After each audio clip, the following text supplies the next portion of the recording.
السلام علیکم ورحمۃ اللہ وبرکاتہ۔ الحمدللہ کفا وسلام علی عبادہ الذین اصطفیٰ، اما بعد۔ محترم ناظرین کرام، آسان درس قرآن کے اندر 24ویں پارے کا 6واں رکوع ہے، جس کے اندر سورہ مومن سورہ نمبر 40 کی شروع کی 9 آیتیں ہیں۔ اعوذ باللہ من الشیطان الرجیم، بسم اللہ الرحمن الرحیم۔ حامیم۔ حامیم یہ حروف مقطعات میں سے ہے، وہ حروف جن کو الگ الگ کر کے پڑھا جاتا ہے۔ اس کا صحیح معنی اور مفہوم اللہ ہی کو معلوم ہے۔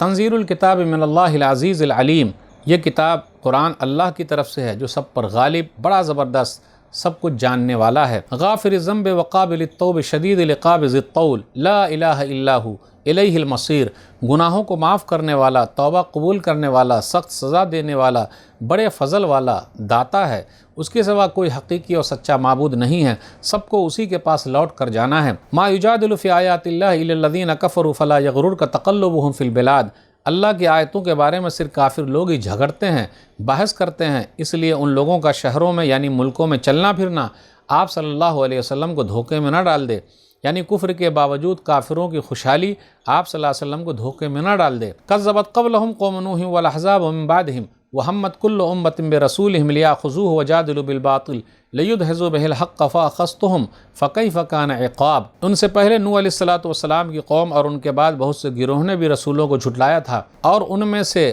ہر قوم نے اپنے رسول کو پکڑنا چاہا اور ناحق جھگڑا کیا تاکہ اس جھگڑے کے ذریعے حق کو مٹا دے، تو میں نے ان لوگوں کو پکڑ لیا، پھر میری سزا کتنی سخت تھی۔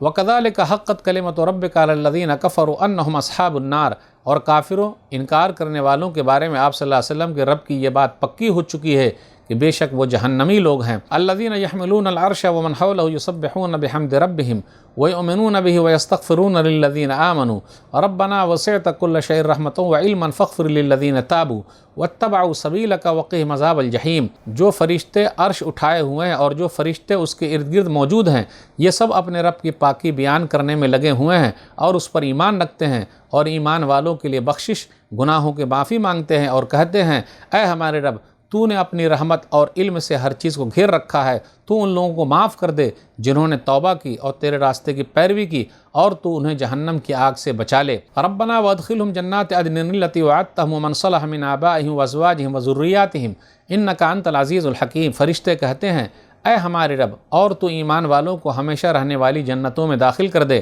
جن کا تو نے ان سے وعدہ کیا ہے، اور اسی طرح جنت والوں کے ماں باپ اور بیوی بچوں میں سے جو بھی نیک ہوں ان کو بھی جنت میں داخل کر دے، بے شک تو ہی سب پر غالب، بڑا زبردست، بڑی حکمت والا ہے۔ وقہم السیئات ومن تق السیئات یومئذ فقد رحمتہ وذلک هو الفوز العظیم، اور فرشتے کہتے ہیں اے ہمارے رب، تو نیک لوگوں کو گناہوں کی سزا سے بچا لے، اور جس کو تو قیامت کے دن گناہوں کی سزا سے بچا لے گا اس پر تو نے بڑا رحم کیا ہے، اور یہی بہت بڑی کامیابی ہے۔ سورہ مومن سورہ نمبر 40، ترتیب کے اعتبار سے یہ 60 ہے۔ مومن ایمان والا، اس کا ذکر آیت نمبر 28 میں ہے۔ اس کا دوسرا نام غافر ہے، بہت معاف کرنے والا، آیت نمبر 3 میں ہے۔ سورہ مومن سورہ نمبر 40 مکی سورہ ہے، مکہ کے آس پاس اترنے والی سورت مکی ہے۔ اس کے اندر 85 آیتیں ہیں اور 9 رکوع ہیں۔ ایک اہم نقطہ، سورہ مومن سورہ نمبر 40 سے سورہ احقاف سورہ نمبر 46 تک لگاتار 7 سورتوں کے شروع میں حامیم کا لفظ آیا ہے۔ سورہ مومن کا خلاصہ، سورہ مومن کے شروع میں قرآن کے بارے میں ہے، اس کے بعد قرآن کے اتارنے والے اللہ کے بارے میں ہے کہ وہ سب کچھ جاننے والا ہے، گناہوں کو معاف کرنے والا ہے، سخت سزا دینے والا ہے۔ اس کے بعد جھٹلانے والی قوموں کا ذکر ہے، اس کے بعد فرشتوں کا ذکر ہے کہ وہ اللہ کی تسبیح بیان کر رہے ہیں اور ایمان والوں کے لیے دعائیں کر رہے ہیں۔ اس کے بعد قیامت کا ذکر، اللہ کہے گا آج کے دن کس کی بادشاہت ہے، بس اکیلے ایک اللہ کی۔ اس کے بعد موسیٰ علیہ السلام فرعون کا ذکر ہے، اور فرعون کے دربار میں ایک ایمان والے کا واقعہ جو ایمان چھپائے ہوئے تھا، اور موسیٰ علیہ السلام کی تائید میں اس نے تقریر کی تھی، اسی وجہ سے اس سورہ کا نام سورہ مومن ہے۔ اس نے اپنی قوم کو نصیحت کی، لوگوں کو موسیٰ علیہ السلام پر ایمان لانے پر ابھارا، پھر اپنی قوم کو سمجھایا کل اللہ اگر عذاب میں مبتلا کر دے تو کون ہے جو عذاب کو ہٹا دے۔ اس کے بعد ہے کہ مرنے کے بعد جہنمی لوگوں کو عذاب دیا جائے گا۔ اس کے بعد ہے قبر کا عذاب برحق ہے جو آیت نمبر 46 میں ہے۔ کل قیامت کے دن لوگوں کو پتہ چل جائے گا آسمان و زمین کی پیدائش یہ بڑا کام ہے یا انسان کا پیدا کرنا زیادہ بڑا کام ہے، لیکن اکثر لوگ نہیں جانتے۔ قیامت کا ذکر ہے، اکثر لوگ ایمان والے نہیں ہیں۔ اس کے بعد آیت نمبر 60 میں ہے کہ اللہ ہی کو پکارو، وہ سب کی پکار کو سنتا ہے۔ دن رات تمہارے فائدے کے لیے، لیکن اکثر لوگ شکر ادا نہیں کرتے۔ انسان کی پیدائش کے مراحل ہیں، اس کے بعد جہنم والوں کا ذکر ہے، گردن میں توق ڈال دیا جائے گا، زنجیر میں باندھ کر گھسیٹا جائے گا۔ اس کے بعد رسولوں کے بارے میں کچھ قصے ہم نے بتائے اور سارے نبیوں قصے نہیں بتائے ہیں، کچھ نبیوں کے واقعات بتائے ہیں۔ اس کے بعد اللہ کی نعمتوں میں سے جانوروں کا ذکر، لوگ سواری کرتے ہیں، کچھ کو کھاتے ہیں، اور اخیر میں ہے کہ جھٹلانے والوں کا انجام بہت برا ہے۔ آیت نمبر 3 پر غور کیجئے، غافر الذنب، گناہوں کو بخشنے والا، وقابل التوب، توبہ قبول کرنے والا، شدید العقاب ذی الطول، سخت سزا دینے والا، پھر اسی طریقے سے انعام دینے والا، نوازنے والا ہے۔ تو اللہ تعالیٰ پکڑنے والا بھی ہے، معاف کرنے والا بھی ہے، پکڑنے والا بھی ہے۔ سورہ ہجر سورہ نمبر 15 آیت نمبر 49 اور 50 پر غور کیجئے، نبئ عبادی انی انا الغفور الرحیم وان عذابی هو العذاب العلیم، آپ میرے بندوں کو خبر دے دیجئے کہ میں بہت بخشنے والا، رحم کرنے والا ہوں، اور میرا عذاب بھی بہت سخت ہے، دردناک ہے۔ نبی صلی اللہ علیہ وسلم کو تسلی دی جا رہی ہے آیت نمبر 4 میں، فلا یغررک تقلبهم فی البلاد، کافروں کا شہروں میں گھومنا، ادھر سے ادھر جانا، مال کمانا آپ کو دھوکے میں نہ ڈال دے۔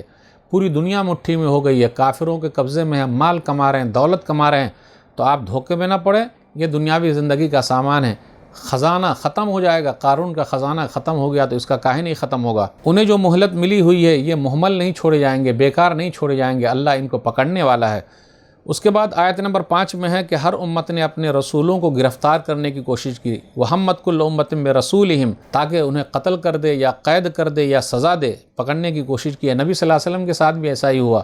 سورہ انفال سورہ نمبر 8 آیت نمبر 30، وَإِذْ يَمْكُرُ بِكَ الَّذِينَ كَفَرُوا لِيُثْبِتُوكَ أَوْ يَقْتُلُوكَ أَوْ يُخْرِجُوكَ وَيَمْكُرُونَ وَيَمْكُرُ اللَّهُ وَاللَّهُ خَيْرُ الْمَاكِرِينَ، کافر لوگ چال چل رہے تھے تاکہ آپ کو قید کر دے، قتل کر دے یا نکال دے، وہ لوگ چال چل رہے تھے، اللہ اپنی چال چل رہا تھا، اور سب سے بہترین چال اللہ کی ہے۔ اس کے بعد آیت نمبر 7 سے 9 کے درمیان فرشتے ایمان والوں کے لیے دعائیں کر رہے ہیں، اللہ کی تسبیح بیان کرتے ہیں، وہ لوگ ایمان والوں کے لیے دعائیں کرتے ہیں۔ کہا جاتا ہے کہ عرش کو اٹھائے ہوئے 4 فرشتے ہیں، مگر قیامت کے دن ان کی تعداد 8 ہو جائے گی، حافظ ابن کثیر رحمہ اللہ نے ذکر کیا ہے۔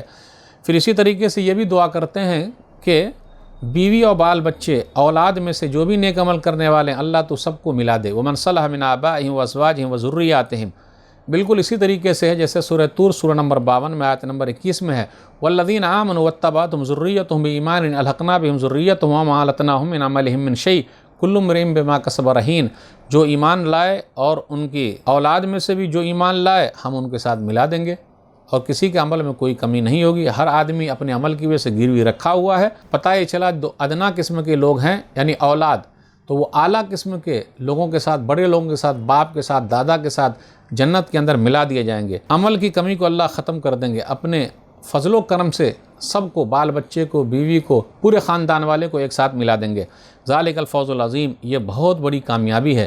تو ایمان والوں کو خوشخبری دی گئی ہے، فرشتے غائبانہ طور پر ایمان والوں کے لیے دعا کر رہے ہیں۔ ایمان والوں کے خاندان کے لوگ جنت میں ایک ساتھ اکٹھا کر دیے جائیں گے، تو پورے خاندان کے ساتھ وہ لوگ رہیں گے۔ تو ناظرین کرام، آج کے درس میں بس اتنا ہی۔ اللہ سے دعا ہے کہ اللہ تعالی ہم لوگ قرآن کریم کو پڑھنے، پڑھانے، سمجھنے، سمجھانے، عمل کرنے اور لوگوں تک پہنچانے کی توفیق دے، آمین۔ والسلام علیکم ورحمۃ اللہ وبرکاتہ۔